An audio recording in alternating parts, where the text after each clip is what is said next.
Thyroid बीमारी के बारे में तो आपने सुना होगा, लेकिन क्या आप ये जानते हैं कि थायराइड की बीमारी आपकी आँखों को भी बुरी तरह से प्रभावित कर सकती है? कई तरीके का समस्याओं जो है वो आँख में सामना करना पड़ सकता है। यदि आप थायराइड आई डिजीज़ से ग्रसित हैं, तो इस वीडियो को अंत तक ज़रूर देखें और यदि आप मेरे इस चैनल पर नए हैं तो सब्सक्राइब ज़रूर करें।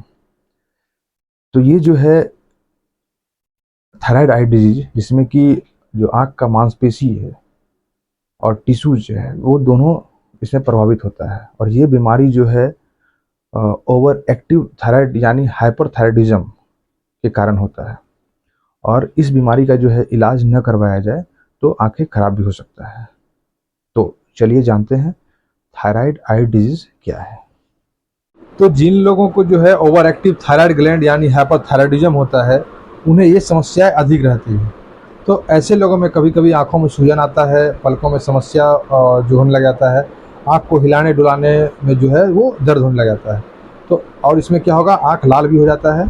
तो आँख का मूवमेंट को जो कंट्रोल करने वाला जो ऑकुलर मसल्स होता है, ठीक है, तो उसमें भी सूजन, दर्द, इन्फ्लामेशन हो जाता है और वैसे जो है ये माइल्ड होता है, लेकिन जो थायराइड का इलाज करने से जो इसका कंट्रोल भी हो जाता है। लेकिन यदि ये गंभीर हो जाता है तो इसका इलाज अलग से किया जाता है। तो इस तरह का जो आँख से संबंधित ये समस्याएं जो है बहुत होगी तो उन्हें स्टेरॉइड दवाई से भी ठीक किया जाता है। अगर इलाज प्रॉपर तरीके से न मिले तो जो इसमें आँख का साइज जो होगा वो बड़ा हो सकता है, जिससे कि विज़न जो है वो डिप्लोपिया मीन्स डबल विज़न नज़र आने लग जाता है, जो कि लगातार बना रह सकता है। और ये थायराइड आई डिजीज़ जो है 99% लोगों में जो है वो हाइपरथायराइडिज्म में होता है, लेकिन 1 से 2% जो है लोगों में या हाइपोथायराइडिज्म में भी हो सकता है। तो अब ये जानने के बाद हम चलते हैं कि इसका क्या, किस तरह का ये इसमें लक्षण होगा, किस तरह का इसमें सिम्टम्स होगा। तो अब हम जानते हैं।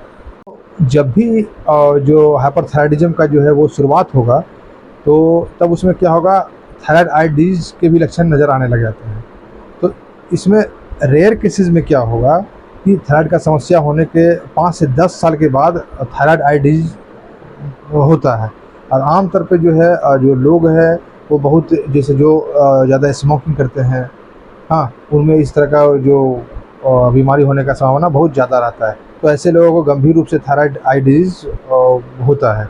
और तो इस ऐसे में क्या होगा, जो इसमें जो दवाई के प्रति जो है रिस्पॉन्स भी सही नज़र नहीं आता है, जो कि स्मोकर्स होते हैं। जबकि जो लोग धूम्रपान नहीं करते हैं, जो स्मोकिंग नहीं करते हैं, तो उसमें क्या होगा, दवाओं का असर होता है और ऐसे में हम स्मोकिंग बंद करने का हम सलाह देते हैं। कहते हैं कि थायराइड आई डिजीज़ का जो है इलाज, तो ये एक माइल्ड समस्या है जो सिम्प्टोमेटिक ट्रीटमेंट दिया जाता है, ठीक है। और इसमें क्या होगा कि आर्टिफिशियल टीयर लुब्रिकेंट जो है वो आई ड्रॉप और थायराइड जो है जो थायराइड हार्मोन का जो लेवल का मात्रा को कंट्रोल करने में लाना होता है। और दूसरा क्या है कि एंटी इन्फ्लामेटरी मेडिकेशंस, इस तरह का जो है इस तरह का ट्रीटमेंट जो है इसमें शामिल है। और यदि समस्या बहुत ज़्यादा गंभीर हो जाता है, वो मतलब कि यदि होता है या इन्फ्लामेशन अधिक हो जाता है, और यदि आपका विज़न सही नहीं है, तो स्टेरॉइड के ज़रिए इसका इलाज किया जाता है, जो कि आप अपने मन से नहीं, नेत्र रोग जो विशेषज्ञ हैं उनसे मिलकर के आपको इस तरह का जो ट्रीटमेंट लेना है। और यदि गंभीर समस्या में जो आँख का जो मसल्स यदि ज़्यादा यदि मतलब इसमें सूजन हो जाता है, तो आँख का जो ऑप्टिक नर्व में भी वो उसमें डैमेज हो सकता है। और जो आँख का काला हिस्सा, मतलब कि जो आँख का काला हिस्सा कॉर्निया जो रहता है, तो वो ब्रेक डाउन होकर पूरा तरह से जो है आँख को ख़राब भी कर सकता है। तो ऐसे मरीज को तुरंत जो है हाई डोज स्टेरॉइड देना पड़ता है और इसमें जो है फॉलोअप जो है बहुत ज़रूरी होता है। और इसमें आप जो है डॉक्टर की सलाह से ही आप इस तरह का मेडिकेशन को स्टार्ट कर सकते हैं।